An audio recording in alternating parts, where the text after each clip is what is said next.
আমি আজি অসমীয়া যুৱ মঞ্চ আমি এখন জেহাৰ আমি আমগুৰি থানাত আজি দিছোঁ। কাৰণ হ'ল যোৱা 24 তাৰিখ শনিবাৰে আমাৰ বীৰ লাচিত কলেজৰ সন্মুখত যি কৌশল শৰ্মা এণ্টাৰপ্ৰাইজ আমাৰ এটা ঠিকাদাৰী প্ৰতিষ্ঠান, তাত এজন শ্ৰমিক নিযুত হৈ আছিলে। সেই শ্ৰমিকজন তাত কৰ্মৰত আৰু তাত কাম কৰি থকা অৱস্থাতে এটা প্ৰকাণ্ড এটা শিল তেওঁৰ গাৰ ওপৰত পৰি যায় আৰু তেওঁ মৃত্যুবৰণ কৰে।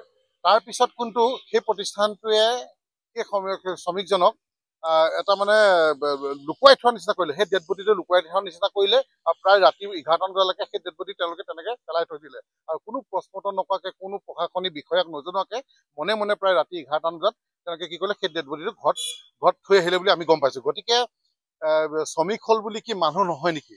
গতিকে তেওঁ বহুত এজন দুখীয়া শ্ৰমিক আৰু দুখীয়া ঘৰৰ মানুহ। গতিকে আমি চৰকাৰ তথা প্ৰশাসনক আমি দাবী জনাব বিচাৰিছোঁ যে এই কৌশল শৰ্মা যি এণ্টাৰপ্ৰাইজ, ইয়াৰ ওপৰত এটা বিহিত ব্যৱস্থা ল'ব লাগে আৰু শ্ৰমিক যি আইন তাৰ আওতালৈ আনিব লাগে এই গোটেই বস্তুটো। আৰু তেওঁলোকে যে ইমান এটা ধুৰন্ধৰ্মী কাম কৰিলে, ইয়াৰ ওপৰত এটা বিহিত ব্যৱস্থা ল'ব লাগে আৰু এই দুখীয়া পৰিয়ালটোক অন্ততঃ প্ৰায় 10 বা 15 লাখ টকা এটা ক্ষতিপূৰণ দিব লাগে।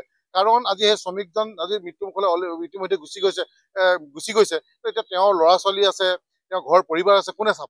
আমি আজি অসমীয়া যুৱ মঞ্চ আমি এখন জেহাৰ আমি আমগুৰি থানাত আজি দিছোঁ।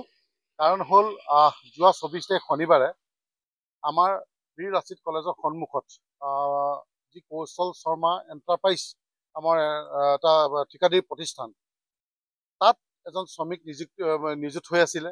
সেই শ্ৰমিকজন তাত কৰ্মৰত আৰু তাত কাম কৰি থকা অৱস্থাতে এটা প্ৰকাণ্ড এটা শিল তেওঁৰ গাৰ ওপৰত পৰি যায় আৰু তেওঁ মৃত্যুবৰণ কৰে।